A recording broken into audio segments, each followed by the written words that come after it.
Good morning. Thank you so much for all of you for being here today. I know a lot of your schools and your friends didn't make it because of the weather. So those of you who are here, we appreciate it. Our success is because of your presence here, and we're so glad that you made it despite the snow. So we're gathered here today to talk about education. But no matter your issue, if you want to advocate for something involving politics, you need to know how to lobby effectively. And lobbying might sound like a big word, something reserved for political theory students, but it's really not that intimidating, and it's something all of you will be doing today. So I want to dive down a little bit into some of the details about how to conduct a good lobbying meeting and what we'll be advocating for today. As you've heard throughout the day, Teach NYS was created in order to change the dialogue, to give us a voice. The issue of tuition affordability and funding for our schools is a real issue, and in order for our representatives to take this seriously, we have to take it seriously as well. So thanks to our work over the past 4 years, and thanks to the activism by your schools, your rabbis, your parents, we have real relationships with members of the New York State Senate and the State Assembly. But these relationships take time, they take effort, and they take cultivation. So your presence here today and your meetings with your legislators is one step in the journey of advocating for relationships, for a voice, and for representation for our schools. So we're here to show our elected officials that we care and we appreciate their support. So my first lesson in lobbying, relationships matter. When you meet with an elected official today, after you leave, send a thank you note. Perhaps after the budget passes, call their office and say you met with them in Albany and you thank them for their support. And if you're looking for a summer internship, apply to volunteer on their campaign and state that you met them when you were here in Albany advocating for our issues. However you choose to follow up, know that your meeting is so much more effective with clear and consistent follow-up. And that's the key to developing a long and sustained relationship with your elected officials. Lobbying lesson number 2, be confident. Even if you're nervous, even if you don't like public speaking, be confident in your ability as an American to engage in the democratic process. Be confident of your knowledge of these issues, and be confident in this work. Number 3, stay on message. You're here today to talk about government funding to non-public schools. You might be passionate about gun control or religious liberty, women's rights, lower taxes. But today's mission is to talk about one issue and one issue only. And if this message gets diluted, our message will be lost. Number 4, be humble. If an elected official asks you a question that you don't know the answer to, tell them you don't know. You'll find out the answer from a member of the Teach NYS staff, and you'll follow up with their office to get them the answer. And number 5, be concise. These elected officials are so busy and are representing the ideas and wishes of thousands of constituents. Don't be long-winded, know what you want to say, and if the meeting ends earlier than you thought it would, give them the gift of a few extra minutes of free time. So now we have some lobbying pointers out of the way, I want to talk about some lobbying meeting basics. Assign a group leader to take charge of your meetings. Chaperones and parents nominate one person to introduce the elected official and another few people to ask specific questions. Whoever is the group leader, watch the clock and make sure your meeting ends on time. And it should go without saying that you should be on time. Go to the bathroom, grab a snack, or make a phone call with enough time to get to your office a few minutes early. Next, introduce yourself to the scheduler. Appoint one person in your group to let the scheduler know you've arrived and you're ready for your meeting. Don't be upset if you meet with staff. Like I said, these elected officials meet with so many people, and their time is simply pulled in so many different directions. Staff serves as advisors to elected officials and often consults them on how they should vote. It's okay to meet with staff, and it makes just as much of a difference if you meet with the legislator themselves. Say thank you. Being in public office is a thankless job that consumes their whole life, and sometimes they just want to hear that they're appreciated. Remember to start your conversation with a thank you, end your conversation with a thank you. They took time out of their schedule to meet with you, and you can't take that for granted. And lastly, follow up. Make sure to send a thank you note, either electronically or handwritten, and call them from time to time, and consider meeting up with them in your home district or inviting them to your school.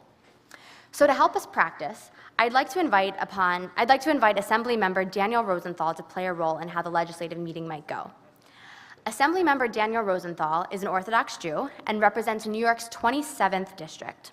This encompasses the neighborhoods of Kew Garden Hills, Kew Gardens, Pomonic, Elecchester, College Point, Whitestone, Richmond Hill, Briarwood, and Forest Hills. And prior to holding office, Daniel worked as a councilman aide for 6 years. Some of his work included successfully organizing opposition to bus lanes on Main Street and pushing the city's Department of Design and Construction to finally complete the long-awaited Kew Garden Hills Library.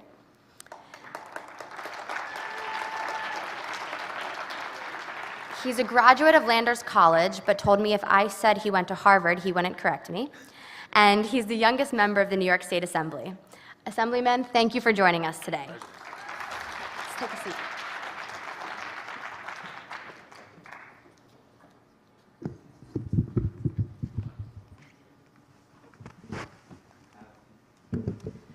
Assemblyman, before we begin, I want to ask you a few questions. As someone who grew up in the Orthodox community, can you tell us about the importance of civic engagement as a community? New York is a very diverse and big place, and communities from all over come to lobby the elected officials.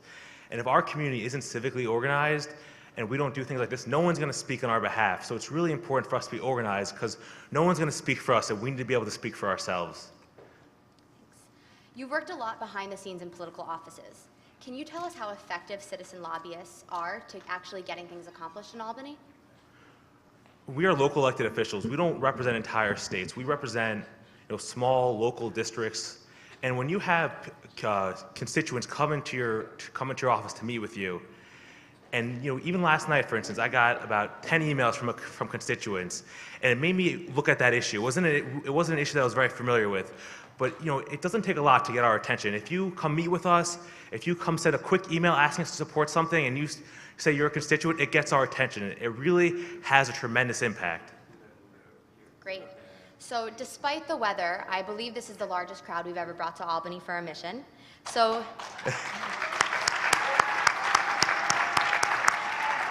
have you ever seen this big of a crowd of Yeshiva Day School students represented here? Absolutely not. We are a long way from New York City, and this is by far the biggest Yeshiva crowd I've seen here, and it will probably be the biggest crowd until you guys decide to come back. This is really fantastic. Next year, we'll be sure to not schedule on a snowstorm. And Albany is always snowing, so don't try. So if you don't mind, I'd like to show the crowd how easy it is to actually take part in a legislative meeting. So I'll pretend that I've already introduced myself to your staff on time, and they've brought me into your office to sit with you. So Assemblyman, first I'd like to say thank you. Thank you for taking your time out of this busy budget season to meet with me. I know you have so much on your plate, and it means a lot to have the opportunity to voice my concerns. My pleasure. As a parent, I'm very concerned with the quality of education for my children. We all want the best for our kids, and knowing that my children will have the access to the best and brightest teachers is a priority of mine. However, I choose to educate my children in the non-public school system due to my religious beliefs. And the cost is crippling to my community and is leaving my parents' generation without retirement savings, is creating professional homogeneity amongst our younger generation who feel like they can only pursue professions such as the fields of law and medicine due to this incredible financial burden. And choosing to educate my child in a religious school actually benefits New York State, as non-public schools actually contribute over $11 billion to the New York State economy, and they save the taxpayers from not having to educate our children. I know you know all of these points, but thank you for understanding just where we're coming from. No, it's my pleasure, and we know that the private school system is extremely expensive and that parents sacrifice a tremendous amount to be able to send all of you to yeshiva, and we want to make sure, especially now that budget negotiations are going on, that we advocate for private schools to make sure that we get our fair share of resources. Thank you. So I know you're familiar with the historic bill that was passed last year, which allowed schools to begin to receive reimbursements for New York State qualified STEM teachers. This is a huge step in the right direction and has incredible potential to help members of my community. I'm here today to ask if you'll continue supporting this bill. Absolutely. STEM funding was groundbreaking last year and because of the hard work of the OU and everyone here lobbying for it, it really was a groundbreaking source of funding for private schools. And as we're currently in budget negotiations, we'll continue to advocate to make sure that it is included in this year's budget. Wonderful. I also want to thank you for your support of school security funding. Right now, this conversation is a very hot topic, and unfortunately, violence and threats are something that the Jewish community is familiar with. Since anti-Semitism is an unfortunate reality, we rely on the funding that the government provides in order to keep our students safe. Safe schools equal safe districts, which equal investment, residence, and leisure for all its constituents. We appreciate you keeping all students in all schools safe and ask you to continue to vote in favor of increased school security funding. Absolutely. You know, the threat to the Jewish community is alive and well. The ADL, I think, released a report last week that anti-Semitism incidents rose 60% last year. So we need to make sure that funding, more than ever, is in for our schools to make sure that everyone is safe in school. Absolutely. So I don't want to take any more of your time, but I want to reiterate my thanks to you, both for your time and your support. And I'd like to follow up in coming weeks. Maybe you'll come to my school, I'll shoot you a note, I'll follow up with you after the budget season, and I really look forward to seeing you again. Absolutely, I would love to. Thank you.